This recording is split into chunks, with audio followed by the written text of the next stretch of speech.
Hi, I'm Jeff Lovell, a staff accountant with AA Accounting, and today I want to talk about some common mistakes related to depreciation.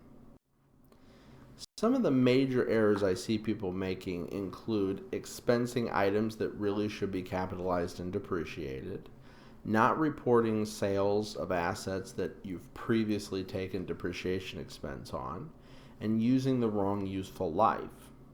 Some other errors include the failure to limit your deductions for listed property, using the wrong convention, and incorrectly figuring the Section 179 deduction.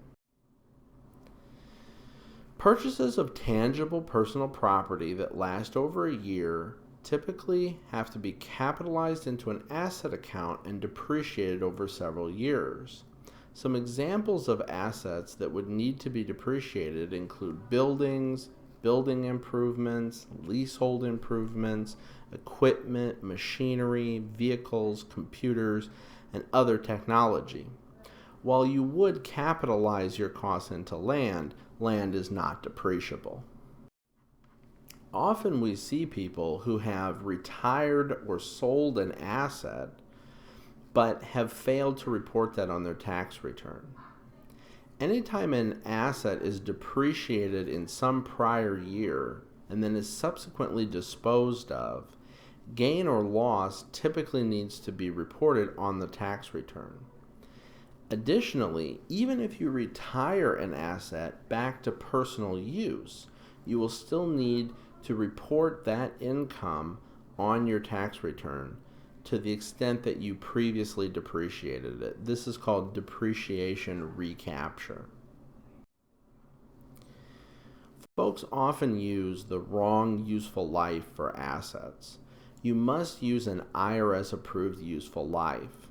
Typically, an asset is assigned a class life based on whether it's used in a farming operation or some other type of business.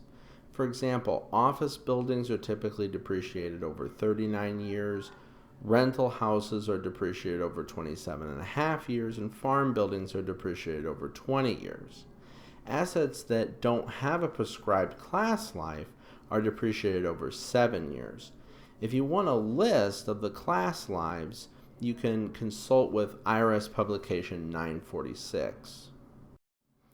Some vehicles and technologies such as computers and cell phones have annual depreciation caps. This means that even if you otherwise calculate the depreciation correctly, you must apply these annual limits in order to calculate the correct depreciation expense for the year.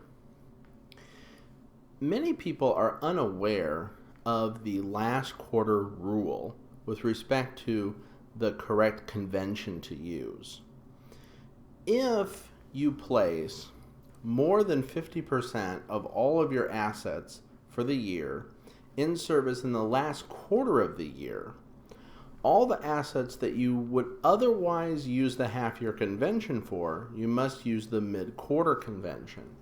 This rule is designed to try to discourage businesses from buying all of their assets for the year in the last quarter. It's also important to remember some of the limitations to the Section 179 deduction. You can't take Section 179 for items that you inherit or receive as a gift. They must be purchased by you. They have to be used for business purposes, not for investment, and they have to be used 50% or more. Also, you can't take Section 179 deduction for rental property. If you have questions about this topic or any other tax or accounting questions, call the experts at AA Accounting. We have over 60 years experience helping small businesses like yours succeed and grow. Call us today to discuss your situation. We look forward to hearing from you.